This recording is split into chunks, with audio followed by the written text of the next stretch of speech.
Hi there, welcome to my YouTube channel. I'm so excited to share with you this April stamp of the month. My name is Sandy Zimmer, and I'm a Close to My Heart maker. So this is the April stamp of the month. It's called Sweet Tweets, and it has these adorable little birds on it, as well as some great sentiments. So we're going to use that today. And I've already pre-colored up a bunch of these birds, and I'm going to choose one of them for this card. We're also going to use the Hey Handsome card making workshop, and I just want to use a sentiment from it, and I'm going to show you how to use that, but you can only get this stamp set as part of that card making workshop, pardon me. We're also going to use the stamp and thin cuts from this limited edition. I'm going to use this cap. I love it, and I'm going to use it as part of my main focus here. I also wanted to add some roses because they kind of go with those birds. And so I'm using the Beautiful Bride, those little flowers from there. So here are just the pieces. I've already, as I said, colored up that bird and cut it out. And I'm going to use this Happy Birthday. Now this may shock you, but I'm going to cut my stamp set. And the great thing about our Close to My Heart stamps is that they're so easy to cut apart and then put back together again, and you would never know it. Of course, I'm going to use my intense black ink because I'm going to color around this, and I don't want my ink to bleed. So I'm just going to stamp up that Happy Birthday in that space that's left on that cap. And I don't need to wiggle it or anything. I just need to hold it down for a sec so that ink transfers. I get a great impression there. I love that. And I'm going to give that a moment to dry. I wanted to just show you that I'm putting this dude part back on the stamp set. And I'm going to stamp with it, and look at this. You can't even tell that that was cut apart. So as I said, that's the great thing about our stamps, is that they're easy to do that with. So here I'm going to use the blue turquoise blend. That's our Spectrum Noir tri-blend marker. And I'm going to do part of this on camera and part of this off camera. Now I could have colored in behind and then done the stamping, but I kind of wanted that happy to be white. And then later on, I kind of changed my mind and I went with the gold paint pen and filled in the happy with that. So really, if you wanted to speed it up and make your life a little easier, you could color or even thin cut this right on colored cardstock for this portion, and it would make it a whole lot faster. So as I said, I'm doing part of this live here, and I'm doing part of it off camera. And I'm going to show you how I'm using the light color here to fill in all those spaces. Then I'm going to go to the medium and the dark, and then come back in with the light to sort of do some blending. So here I go.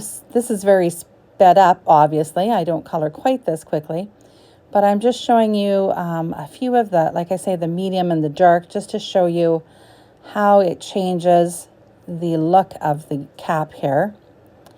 And I'm going to actually fussy cut this out, even though I did use my thin cut originally. I will fussy cut it out just to make it a little bit smaller. I don't want that white line around for this particular card. And then I'm going to go in with the dark and just add some more details here. And then of course that top of that little cap. Here I am going in, like I said, with the light, and that just helps me to blend all of those colors together. You don't get that huge start-stop from where the dark starts. Now I add a little bit of this turquoise blue to this bird because I had actually used a true blue for the bird originally, and I wanted it to match a little bit more, but I didn't want it to be exactly the same. So even though this marker had dried, it was quite easy to add this light turquoise on there and have it blend. Now I'm going in with the dark red blend, and I'm coloring up the roses from that Beautiful Bride stamp set. And again, I'm just going to show you really quickly. I'm going in with the medium, and then in a little bit I'm going to go in with the dark.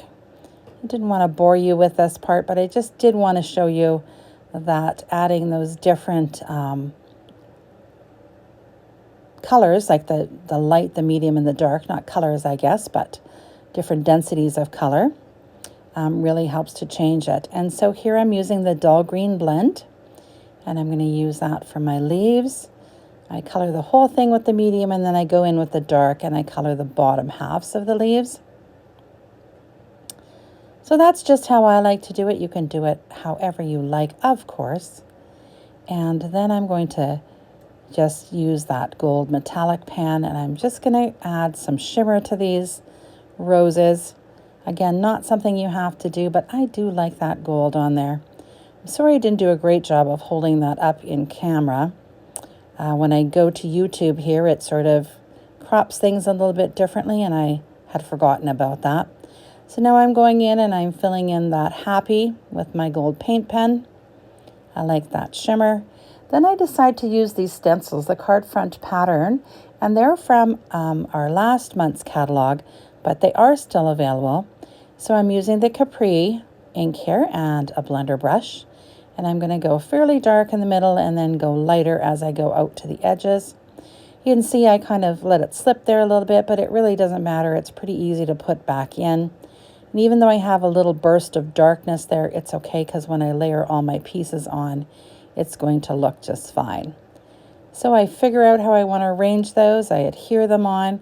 Then I'm just going in with my gold paint pen again and just adding a few dots here and there, just to add a little bit more sparkle and continuity.